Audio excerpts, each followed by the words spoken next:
tetapi di dalam rumah tangga ada kerukunan antara suami istri, orang tua dengan anak.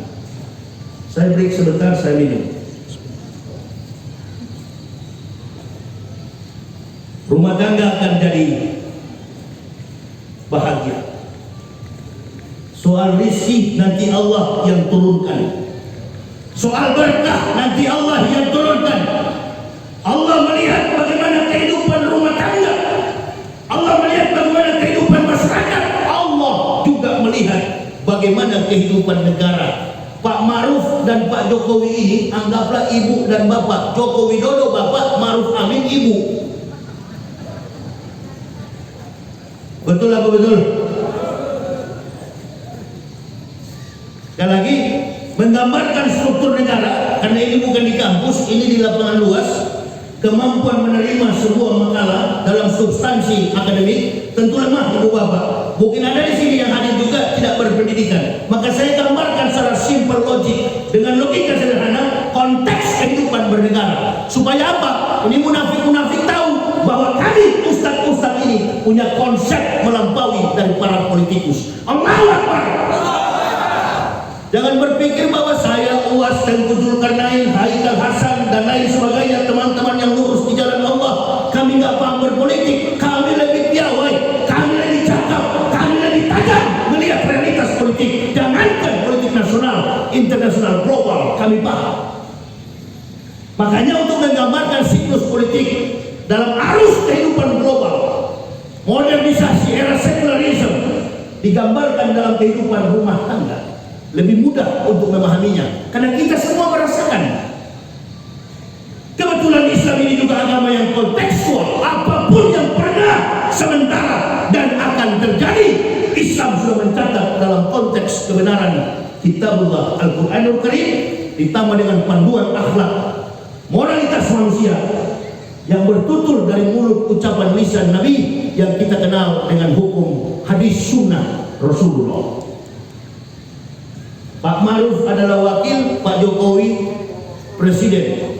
Ibu dan bapak, bapak dan ibu. Kadang-kadang bapak dan ibu ini nggak sejalan, maka rumah tangga berantakan. Tadi saya dikasih tahu, Ustaz cukup pelik juga meminta izin untuk tabligh akbar. Orang demo nggak minta izin. Orang demo rapat nggak pakai masker. Sudahlah, orang yang pakai masker begini kan cuma 3 persoalannya. Yang pertama, percaya kepada corona, takut kepada corona, cinta kepada corona. Itu yang pakai masker. Yang tidak pakai masker, 1, tidak disiplin. Yang kedua, beriman bahwa corona, COVID itu ada. Itu yang tidak pakai masker. Dan yang ketiga, orang yang tidak pakai masker mengikuti apa yang disampaikan oleh bapak kita Joko Widodo. Dia sampaikan begini, kita berdamai dengan corona. Makna filosofis yang terkandung dari kata berdamai begini ibu bapak. Saya dulu adalah kafir, saya beragama Kristen, antum Muslim. Dulu kita nggak ketemu. Saya di seberang lautan di Pulau Papua, bertugas sebagai rektor di sana. Ibu bapak saudara-saudaraku tinggal di Kabupaten Riau, jauh jaraknya, nggak pernah tegur sapa, nggak pernah ketemu bersalam-salaman. Tapi begitu mendapat hidayah, kita jumpa, kita bersahabat. Sekarang kita dekat. Nah begitu, jangan takut-takut, rapat saja, dekat dengan dia. Artinya jangan takut. Ini di jalan-jalan orang nggak pakai masker. Yang pakai masker takut-takut, kayak betul-betul sehat, padahal bengek. Jadi sudah ada pembelahan di masyarakat dengan masker begini. Jadi yang pakai masker ini, Allahu Akbar, dianggap dia paling sehat. Yang tidak pakai masker dianggap penyakitan. Awas. Saya nggak pakai masker ya. Begitu pemerintah umumkan lockdown, pemerintah umumkan karantina wilayah, karantina diri, karantina rumah tangga. Allahu Akbar. 3 bulan saya nggak keluar rumah karena menuruti pemerintah. Nah begini, supaya corona ini habis isunya, berhenti itu bisnis. Ini kan permainan World Health Organization, WHO, organisasi kesehatan dunia bertarung, bersekutu dengan para mafia-mafia. Makanya ujung-ujungnya rapid test bayar. Sekali rapid test, masker setengah 100.000, nggak pakai masker 250 denda. Penyakit itu ada, flu ada, tapi gejala ada. Orang kalau kena malaria ada gejala, demam, demam, panas dingin, itu dirubah lagi strategi OTG, orang tanpa gejala. Indah. Gak usah lari bu, gak usah lari pak, jangankan penyakit. Wa ma kana lin nafsin an tamuta illa bi'idnillah. Kita semua jalan. Jangankan penyakit, mati pun antum tidak bisa menghindar. Kalau sudah waktunya, Allahu Akbar. Mau lari kemana ibu bapak? Saya pernah membaca kitab Ihya Ulumuddin. Dikisahkan bahwa Allah Subhanahu wa taala memerintahkan malaikat maut mendatangi dua manusia. Ini supaya bapak jadikan corona ini sebagai hikmah. Entah dia ada atau tidak, walau bisawab. Yang saya tahu ujung-ujungnya bisnis. Ini yang lain pura-pura di kantor-kantor, di hotel-hotel pakai masker, padahal sudah setengah mati bernafas. Bagaimana orang tidak mati satu badan terbungkus? Bukan melawan, oh jadi ustaz melawan, tidak melawan. Tapi kita menjelaskan kepada umat cerdas, memahami segala bentuk realitas. Umat Islam ini jangan terlalu bodoh. Apa saja yang diucapkan, iya, datang ustaz-ustaz awal-awal yang mengaku sebagai ustaz, amin-aminkan. Memang sudah terbiasa bangsa ini, baru sebut satu ayat ustaz, baru sebut satu hadis ustaz. Di Makkah dan Madinah, orang dilantik jadi ustaz, bergelar doktor, magister, doktoral, dan profesor, sudah membuat karya ilmiah dengan beratus-ratus judul, barulah diangkat sebagai al-mukarram wal muhtaram, ustaz, guru. Kita baru muncul satu kali TV, baca satu ayat, baca satu hadis, besok ustaz. Baru diundang orang kampung, pergi ceramah satu dua hadis, ustaz. Gak begitu, makanya banyak ketipu. Dulu sebelum pemerintahan Jokowi masih SBY, banyak ustaz-ustaz yang muncul. Guntur Bumi. Begitu pensiun Guntur Bumi muncul lagi Gatot Brajamusti. Oh, ada juga yang jadi pengikut. Lia Edan, Ahmad Musadek. Inilah saya bilang umat Islam terlalu lemah, tak punya prinsip. Datang lagi yang baru-baru ini, Kanjeng Dimas saat setan. Nah itu semua awal-awal lagi sih. Dipercaya. Negara ini perlukan sebuah komitmen dakwah yang mampu menjawab apa yang menjadi persoalan umat. Giliran kali ini adalah pandemi COVID-19. Karena ini jadi perpecahan di tengah bangsa juga. Ada yang disuruh push up, ada yang disuruh lari, ada yang disuruh sapu, ada yang disuruh bayar. Penuh saya punya HP itu, jemaah bertanya, Ustaz, bagaimana menjawabnya itu? Serahkanlah. Di setiap kepemimpinan, taktik, gaya, kemampuan seorang pemimpin tidak sama. Persoalan Presiden pertama Soekarno lain, persoalan Presiden Soeharto lain, persoalan Habibie lain, persoalan Gus Dur lain, persoalan Megawati lain, persoalan SBY lain. Ini persoalan Jokowi, hampir tiap hari ada persoalan. Amin ya Rabbal. Hampir tiap hari ada persoalan. Pak Jokowi dan Pak Maruf ini nggak tahu apa-apa. Di samping kiri kanan mereka ini banyak bajingan-bajingan. Ya, kemarin kan lagi pandemi. Saya kalau dibilang Ustaz, ini antum menantang, saya tidak menantang. Pak Wapres ditanya komentator televisi, ada bikin apa Pak? Oh kami lagi konser. Pak Maruf Amin bikin konser, ditanya oleh komentator dalam rangka apa Pak? Untuk mencari dana corona, padahal nggak boleh rapat. Nah ini nggak disiplin. Maksud saya begini, pemerintah Kabupaten Indragiri Hulu, pemerintah Provinsi Riau, seluruh provinsi di Indonesia, bahkan pemerintah pusat, jangan ada aktivitas karena reaksi daripada bias pandemik ini. Rupa-rupanya 14 hari kata mereka, kata ahli kedokteran, ahli paru-paru, medical system.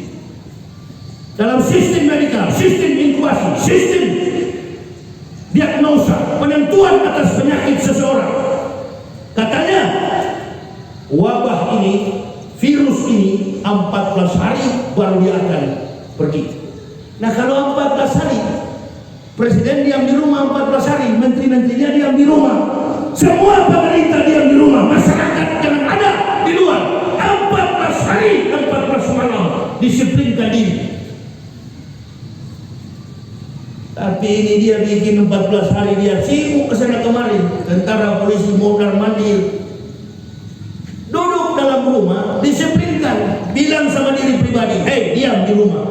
Saya alhamdulillah 3 bulan tidak pernah keluar setelah pemerintah mengumumkan karantina wilayah, karantina rumah tangga, work from home, kerja dari rumah.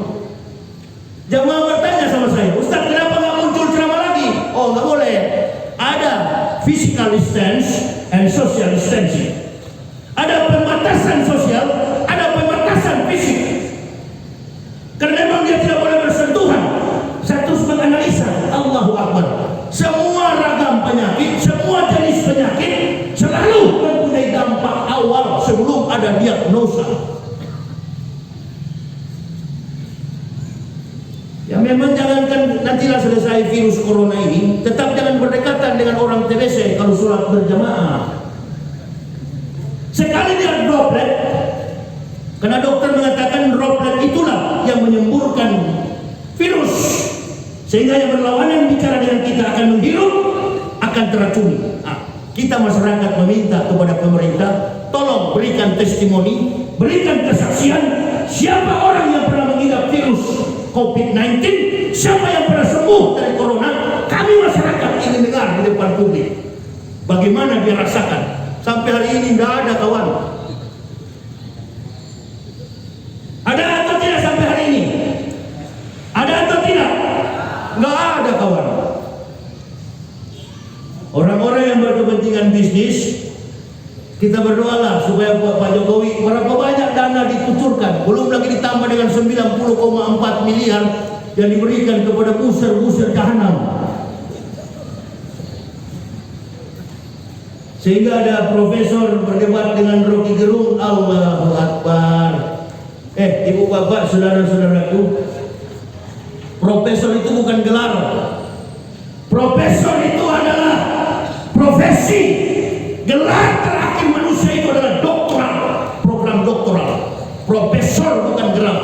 Maka kalau ada orang mengatakan saya profesor, saya doktor, dia bukan profesor, dia bukanlah doktor. Secara akademik, secara sistem dalam sebuah kurikulum barangkali dia boleh juga, tapi belum tentu lobus parietal, lapisan otak besarnya, green matternya, zat hijau abu-abu yang ada di otaknya besar seperti pengakuan dirinya. Profesor adalah profesi profesional dalam mengemban sebuah temuan di atas temuan, itu profesor. Kompleks masalah ini, kompleks. Saya coba menjawab makna daripada kemunafikan itu. Seseorang dengan gelar apapun, mau profesor, doktor, karburator, rusak, apapun, kalau sudah berdiri pada pengakuan yang salah, maka dia tidak mampu membuktikan keilmuannya walaupun berdalih sampai dengan menggunakan bahasa apapun. Ini kemunafikan yang terjadi. Untuk membela yang salah, jangan pakai gelar. Tadi panitia menyebut saya ini dokter, itu dokter dari kafir, nggak laku itu, nggak perlu dalam Islam. Dokter yang saya punya itu bukan dokter di Islam, bukan dari Mekah, bukan dari Madinah, buang ke sana, itu kafir punya itu. Nggak ada lantas begitu masuk surga malaikat tanya, waktu di dunia apa? NU, surganya sebelah kanan, gelarnya dokter, ambil ke kiri, lantai 15. Gelar ibunya siapa? Joko Widodo, presiden, lantai 21. Nggak ditanya begitu. Ini yang menjadi persoalan penting penting bagi kita. Karena membela mati-matian sesuatu yang salah, ngomong pun jadi salah. Tidak mendidik masyarakat yang begini banyak yang membutuhkan ilmu dari para orang-orang yang mempunyai kompetensi di bidang kemampuan akademik. Sudahlah, kalau kita mau jujur di Indonesia ini, banyak orang pakai doktor tapi nggak ada jurnal. Yang penting jarak jauh transfer 55 juta, besok pakai doktor S3, S2, S1, S8, S10, S5. Ini yang merusak reputasi. Di mana-mana berkeliling, menyebar fitnah. Sudah ketahuan. Tapi dengan gagahnya mereka berdiri seolah-olah mereka dalam kebenaran. Nah ini makna daripada al-umara'u bil ju'uri, penguasa pemerintah yang sewenang-wenang, yang memakai tenaga swasta. Kalau di Amerika detektif swasta untuk melanggengkan kekuasaan. Tidak peduli cara apapun ditempuh. Pemerintah yang baik, apalagi pemimpin yang baik, tidak perlu memakai tenaga orang lain. Yang menggunakan kemampuan leadership, tidak perlu mencari pengikut yang akan mengejarnya. Saya mau tanya kepada ibu bapak, saudara-saudaraku. Ibu bapak hadir di sini karena undangan dari siapa? FPI yang buat, masyarakat yang buat di sini. Tapi ibu bapak melihat siapa yang datang? Yahya Waloni. Makanya ibu bapak banyak. Amin ya robbal. Karena sudah lihat, oh ini Ustaz Yahya, insya Allah betul-betul berjuang di jalan Allah, bukan kaleng-kaleng kata orang Medan. Makanya datang. Dan ibu bapak tahu, selama 14 tahun saya berdakwah, saya tidak pernah menggunakan sopir pribadi. Saya keliling Indonesia bersama keluarga, istri dan anak. Pengakuan ini tidak pernah berubah sejak 2006, 11 Oktober sampai hari ini, tahun 2006 sampai tahun 2020. Alhamdulillahirabbil alamin, kami sekeluarga tidak pernah berubah dalam ucapan. Kami tetap berkendaraan mengelilingi Indonesia menggunakan mobil pribadi.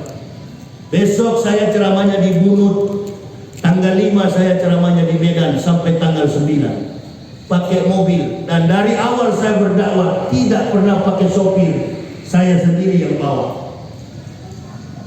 Kadang-kadang jamaah bertanya, Ustaz tidak takut dikejar oleh orang kafir? Saya katakan, negara kita negara hukum.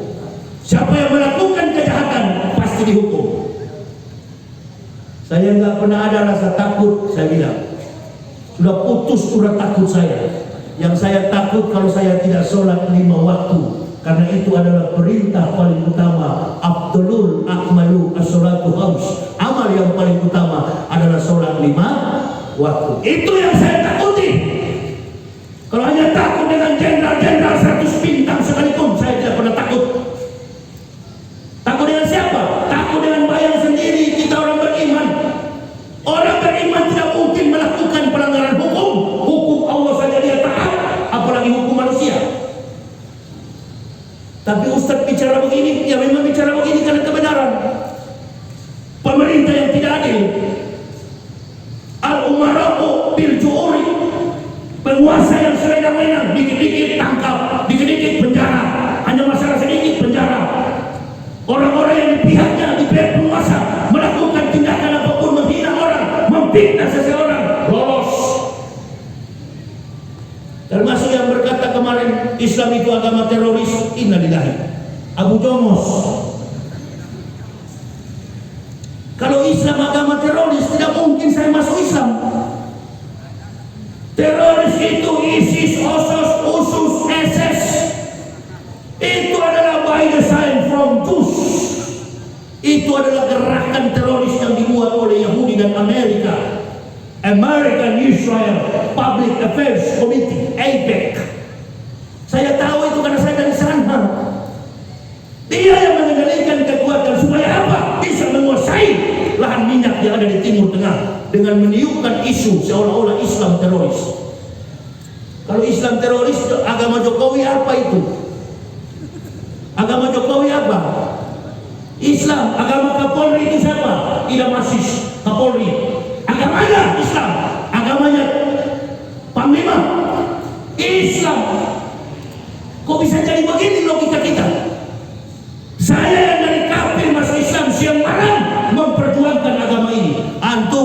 Allahu Akbar. Kita nggak pernah sadar jamaah, selama ini kita diadu domba.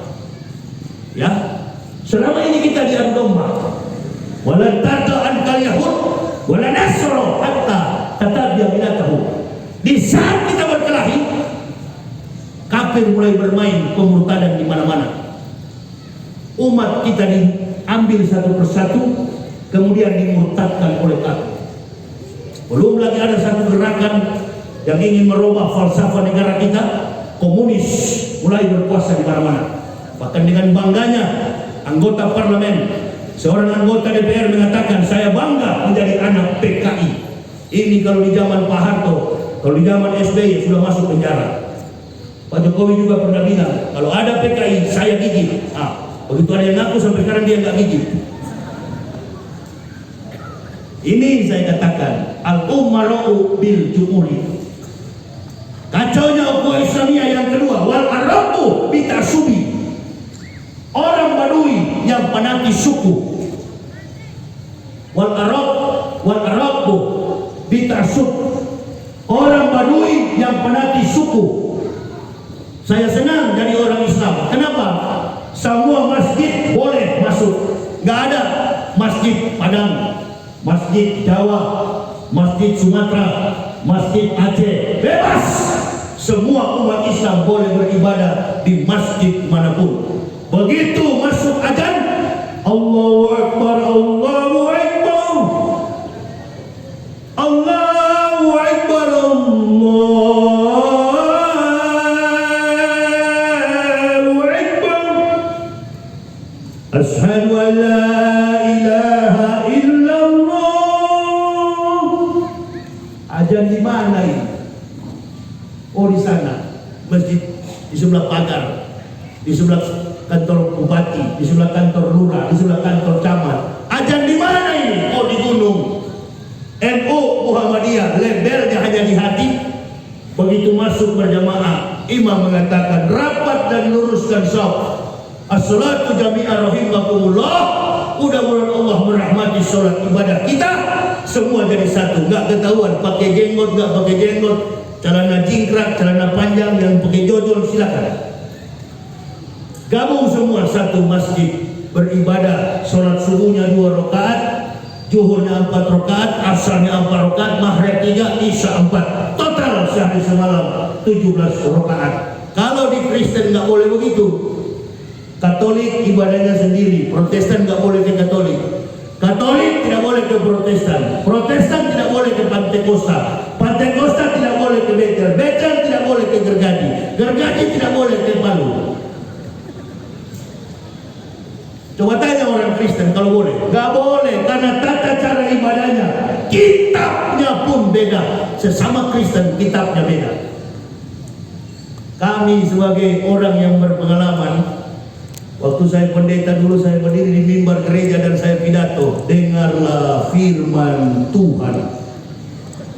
Berpuluh-puluh tahun saya berpikir ini bukan firman Tuhan, firman saya dan teman-teman, palsu semua. Ini dokumennya, ada angkanya tapi tidak ada ayatnya. Saya katakan nabinya tidak sempat menulis, lagi malaria tropika. Ini ada angkanya tapi tidak ada ayatnya. Firman Tuhan bagaimana? Firman saya dan teman-teman yang bikin ini. Ibu bapak juga sudah salah selama ini menyebutnya Injil. Injil adalah firman yang Allah berikan kepada Nabi Isa alaihissalam. Qul amana billahi wa ma ursila ila Ibrahima wa Ismaila wa Ishaqa wa Yaqub wal asbati wa ma utiya Musa wa Isa wa ma utiya nabiyyun min rabbihim la nufariqu baina ahadin minhum wa nahnu lahu muslimun. Yang artinya dalam Al-Qur'an Allah jelaskan, qul amanu billah, kami beriman. Katakan qul amanu billah, katakan kami beriman kepada Allah. Amantu billah wa ma ursila ila Ibrahim, dan apa yang Allah turunkan kepada Ibrahim, wa Ismaila, dan kepada Ismail, wa Ishaq, dan kepada Ishaq, wa Yaqub, dan kepada Yaqub, wal asbati, dan 12 keturunan Yaqub bangsa biadab, Bani Israel, wal Yaqub wal asbati wa ma utiya dan kepada Isa Injil. Makanya ada rukun iman yang ketiga dan keempat. Beriman kepada Nabi dan Rasul, beriman kepada kitab-kitab para Nabi dan Rasul. Jadi kalau Bapak mau cari Injil yang asli, itulah Al-Quran. Isa adalah Nabi kita umat Islam. Yesus adalah Tuhan Kristen. Isa bukan Yesus, Yesus bukan Isa. Lakum dinukum waliyadin. Isa tidak bisa divisualisasikan. Ibu bapak saudaraku, pernah hadir maulid Nabi? Pernah hadir maulid Nabi? Adakah Nabi Muhammad fotonya dibikin begini?